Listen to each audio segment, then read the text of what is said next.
Halo teman-teman, apa kabar? Selamat datang di video pembelajaran kreatif. Pada kesempatan kali ini, kita akan belajar teks dongeng. Adapun tujuan pembelajaran dari teks dongeng ini adalah siswa dapat mengidentifikasi unsur-unsur teks dongeng serta mengetahui jenis-jenis teks dongeng untuk kelas 7 SMP. Baiklah teman-teman, apakah kalian pernah mendengar atau belajar teks dongeng sebelumnya? Jika tidak, maka simaklah penjelasan berikut. Dongeng merupakan sebuah hayalan atau cerita yang tidak benar-benar terjadi. Pada umumnya, dongeng memiliki sifat menghibur dan mengandung nilai pendidikan. Selain itu, dongeng adalah bentuk sastra lama yang menceritakan tentang suatu kejadian yang luar biasa terjadi di luar nalar manusia dan penuh dengan fantasi dan hayalan atau fiksi. Ada banyak dongeng yang mungkin kalian pernah mendengarnya.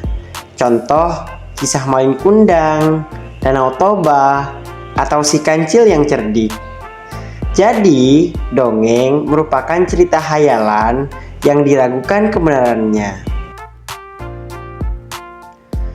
Teks dongeng memiliki beberapa tujuan, antara lain sebagai pelipur lara, sebagai sarana pendidikan, sebagai sarana warisan, dan protes sosial. Selain itu, teks dongeng juga memiliki unsur-unsur di dalamnya, antara lain yaitu tema, tokoh, alur, latar, dan sudut pandang. Teks dongeng juga memiliki beberapa jenis, antara lain yaitu fabel, mite, sage, legenda, parabel, dan jenaka. Fabel adalah dongeng yang menceritakan tentang kehidupan para binatang yang bertingkah laku seperti manusia. Fabel adalah karangan fiksi atau fantasi yang terkadang memilih karakter minoritas dalam bentuk manusia.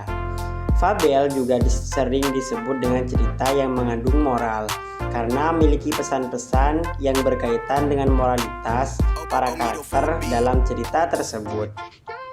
Sementara itu, mite atau mitos adalah sistem kepercayaan dari suatu kelompok manusia yang berdiri atas sebuah landasan yang menjelaskan cerita-cerita suci yang berhubungan dengan masa lalu. Seperti contohnya, kisah dongeng Nyai Roro Kidul yang diyakini sebagai penguasa Laut Selatan. Sage juga merupakan salah satu jenis teks dongeng dari beberapa jenis lainnya. Sage termasuk ke dalam sastra lama, hasil seni rakyat yang memiliki kaitan cerita dengan zaman dahulu. Umumnya, cerita dengan jenis seperti ini berisi petuah atau nasihat di dalamnya, seperti contohnya cerita dongeng Sri Rama dan lain sebagainya. Sementara itu, legenda adalah cerita rakyat zaman dahulu yang berkaitan dengan peristiwa dan asal-usul terjadinya suatu tempat.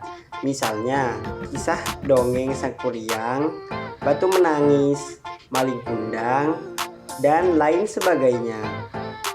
Legenda ini merupakan salah satu jenis teks dongeng yang diyakini oleh beberapa masyarakat.